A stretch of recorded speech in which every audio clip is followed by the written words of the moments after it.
じゃあ、メタルギア3をやってこう。一回途中までやったんだけど、録画がね、途中で切れまくってた状態で、ムービーとかも途中で切れてたから、せっかく、ハードディスク、2テラのハードディスク買ったし、録画途中で途切れないように、もう一回やろう。で、メタルギアは多分会話とかはほとんど多分、バイオ5と同じくらいか、それより少ないくらいだと思うから、録画の時間は基本30分をベースにやっていこう。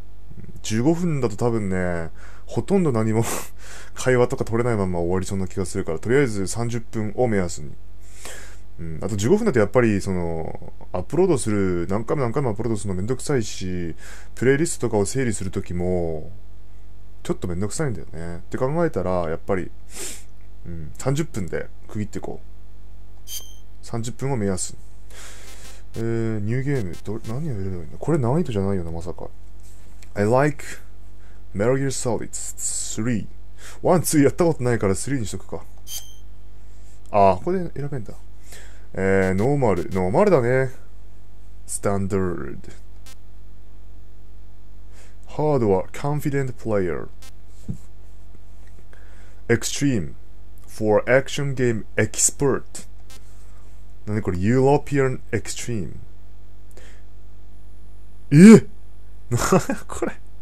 Game ends when being seen by enemy。一回でも敵にバレたらその瞬間でゲーム終了ってよ。しかも、European。やば。ノーマルだね。スタンダード。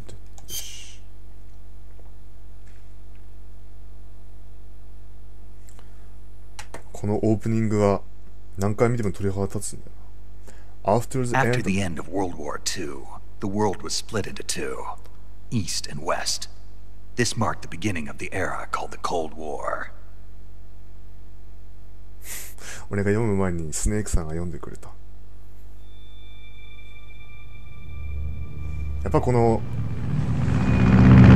ではさ、声優がジャック・バウアーになってたけど、このやっぱオリジナルのスネークの声もいいね。オリジナルっていうかまあ今までのなんかちょっとこのしゃがれた感じのすごい歴戦の戦士っていう感じが出てる。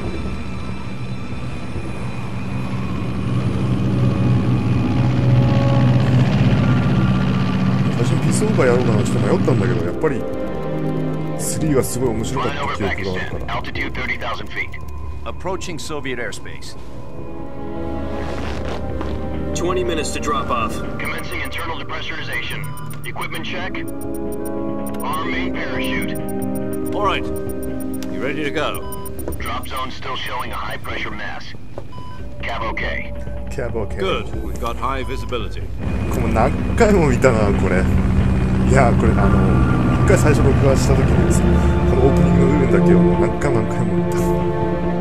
BGM として。Put out that cigar. Connecting oxygen hose to interior connector. Put on your mask. Put on your mask.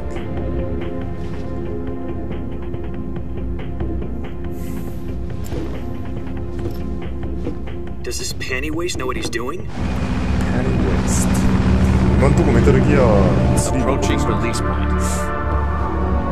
10 minutes to drop off. Hey, are you deaf?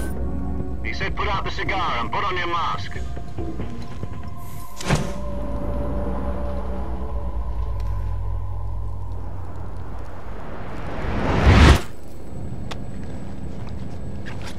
Controller が振動してる。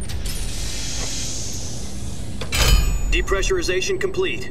Checking oxygen supply. 6 minutes to drop off. Opening rear hatch.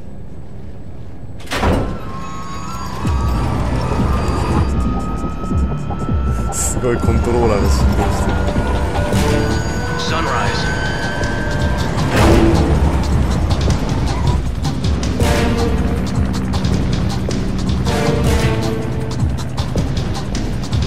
External temperature minus 46 degrees Celsius. 2 minutes to drop off. Stand up. You'll be falling at 130 miles per hour. Try not to get frostbite from the wind chill. 1 minute to drop off. Move to the rear. Activate bailout model. This is one for the history books. The world's first halo jump. 10 seconds to drop off. Stand by. Status okay. All green. Prepare for drop-off. Countdown. 5, 4, 3, 2, 1. Spread your wings And fly. God be with you. God be with you. ワールドのフォレステストヘロじゃん。これを初めてスペインでいろんな意味でもうなんか伝説だね。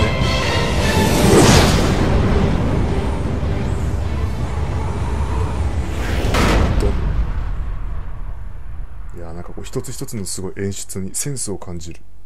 Jack, I've got some important news. The head of the CIA has finally given us the green light for the Virtuous mission. Virtual mission? No, the Virtuous mission. The future of our Fox unit depends on it. If it succeeds, we'll be officially organized into a unit. Virtuous mission? Virtuous mission. Sounds like some kind of initiation ritual. You know, don't get cocky. This isn't a training op. Right. So what exactly is this wonderful mission? Well, about 2 years ago, a certain Soviet scientist requested asylum in the West through one of our moles. His name is Nikolai Stepanovich Sokolov. Sokolov. He's head of the OKB-754 Design Bureau, one of the Soviets' top-secret weapon research facilities, and the East's foremost expert on weapons development. Sokolov? Isn't he that famous rocket scientist? The very same. On April the 12th, 1961, the Soviets achieved the first manned spaceflight in history. The Earth was blue, but there was no God. Well spoken. The rocket that carried Yuri Gagarin into orbit was the A-1, known as the Vostok rocket. Sokolov is said to be the man most responsible for the multi-engine cluster used in that rocket. After Gagarin's flight, Sokolov left rocket development to become the head of the newly established Design Bureau. From a lowly technician to head of a design bureau, that's quite a success story, so why do you want to defect? It seems he'd become afraid of his own creations. Afraid? Afraid. Call it a crisis of conscience. And for that, he left his country and his family behind and went over the fence? Not exactly. One of his conditions was that his family was also to be taken safely to the West. We used a mole to get the family out first, and succeeded in sneaking Sokolov over the Berlin Wall shortly afterwards. I was the one who conducted the operation. The security on the eastern side was still full of holes back then. Then what? We got Sokolov over in one piece, but the whole ordeal had left him exhausted, and we checked him into a hospital in West Berlin. It took him 2 weeks and more than 600 miles to get from the research facility in the Soviet Union to Berlin. He was in no condition to say anything coherent. And it was only a week later that we had something much bigger on our hands. The Cuban Missile Crisis. October the 16th, 1962, President Kennedy received word that the Soviets were in the process of deploying intermediate-range ballistic missiles in Cuba. The President demanded that the Soviets dismantle and remove the missiles. At the same time, he announced a naval blockade to prevent further missile shipments from reaching Cuba. But the Soviets didn't back down, instead placing their armed forces on secondary alert. Soviet transport ships carrying missiles continued on course towards Cuba. US and Soviet forces went on alert for an all-out nuclear war. Frantic negotiations were conducted through the UN's Emergency Security Council and unofficial channels to end the hair-trigger standoff. Finally, on October the 28th, the Soviet Union agreed to remove its missiles from Cuba, and so the world avoided a nuclear holocaust. But in order to get the Soviets to pull their missiles out, we had to make a deal. You mean the one where the US agreed to remove its IRBMs from Turkey? No. The Jupiter IRBMs deployed in Turkey were obsolete, and we were going to get rid of them anyway. They had no strategic value whatsoever to either the US or the Russians. The Turkey deal was a ruse, a cover story that was fed to the other intelligence agencies around the world. So what did the Russians really want? Sokolov. They wanted us to return Sokolov. You mean the Soviets pulled out of Cuba just to get their hands on Sokolov? That's right. What the hell was he working on? At the time, we had no idea. We were running out of time. It was either give up Sokolov or risk full-scale nuclear war. In the end, we had no choice.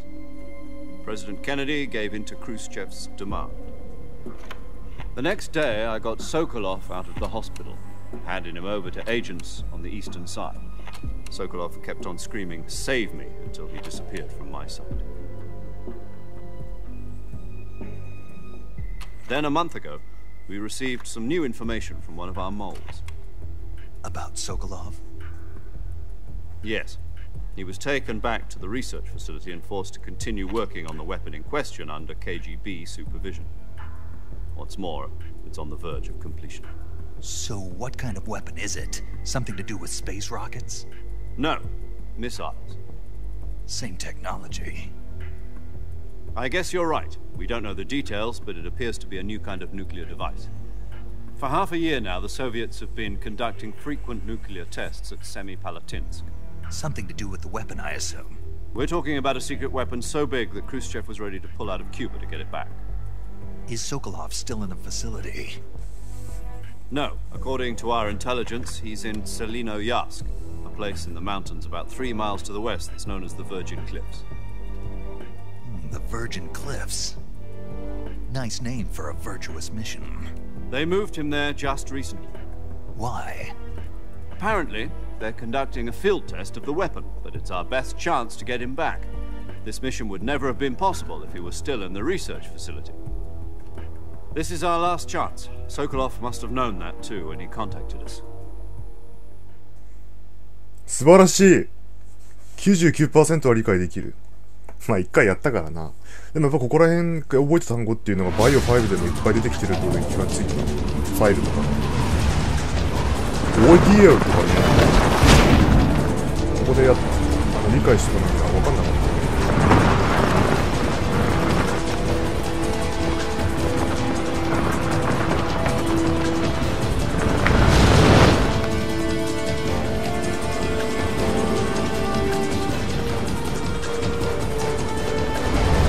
Listen up, Jack. Your mission is to infiltrate Selino-Yarsk in the Soviet mountains, ensure the safety of Sokolov, and bring him back to the west. ロシア語も一回俺頑張って勉強しようと思ったんだけど。If we don't get Sokolov back before that weapon is complete, we'll be facing a major crisis. The clock is ticking.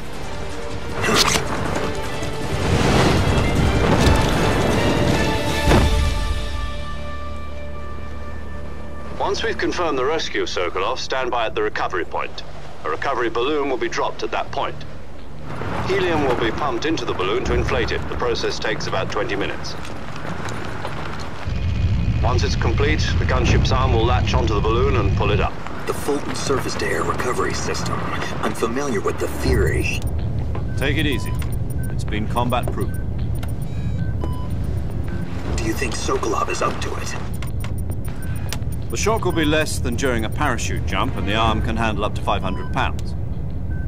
So you're planning on going over the border in a single combat Talon? She's equipped with 2 6-barrel 20mm Vulcan cannons, as well as 2 40mm machine guns. Sounds like she could hold her own against a battalion of tanks. Even with the fuel in the reserve tank, we're facing a 4-hour time limit. If all goes well, it shouldn't take more than a few hours. Home in time for dinner. But if anything goes wrong, you'll be eating dinner, breakfast, and all the rest of your meals in the jungle. かっこいいな、ゼロ少佐。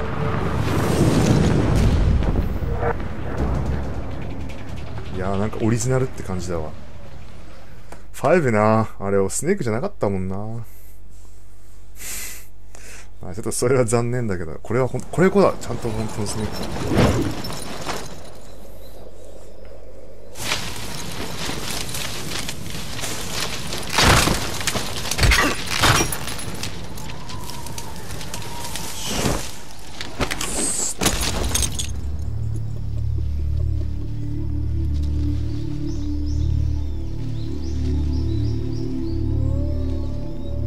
Purchase mission. Commencing purchase mission.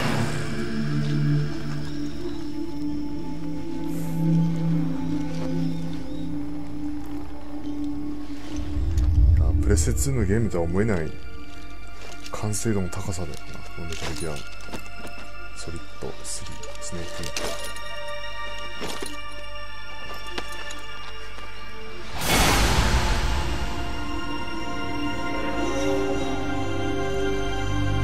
かっこいいなやっぱりスネーク。あとこの眼帯つけてない頃のスネークなんかちょっと新鮮だな。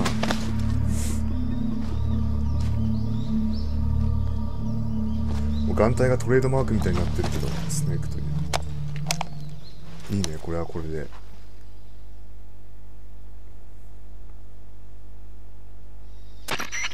Do you copy?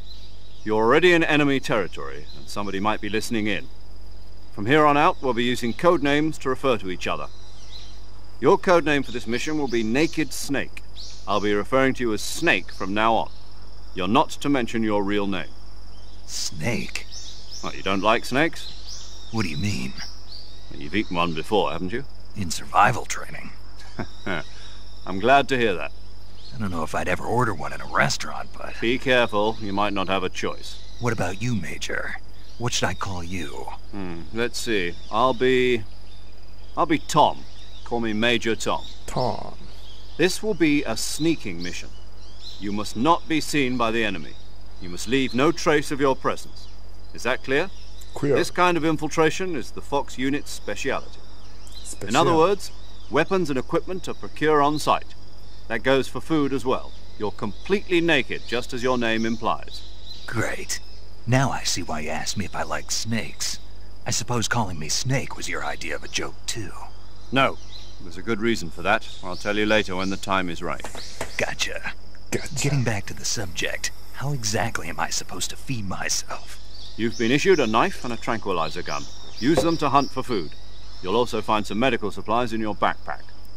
Yeah, about the backpack. I lost it in a tree on the way down.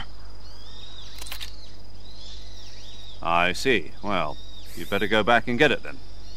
You know where it is? No problem. I can see it from here. It's stuck on a branch. To climb a tree, stand in front of a tree that's covered in ivy and press the action button. I'll be monitoring your progress over the radio. We can't risk violating Soviet airspace, but I'll be in the gunship. My frequency is 140.85. I'll give you a call if I need to talk to you. If you need to talk to me, use the send function. Okay, Snake, go get your backpack. なんかもうさ、バイオハザードもあれだけど、アーカムナイトとかいろんなソフトをやった後に、これ、もう教科書みたいな綺麗な英語だね、ほんと、メタルギアは。軍の人とかが使う英語っていうのはあんまり、なんていうのね、スラングとかそういうのは使わないしさ。ちょっと一回、止めるかな。わあ、いいね、スネーク。ちょっと一回止めるか。落ちたら死ぬんだよ。ちょっとこの景色を眺めながら一回ストップ。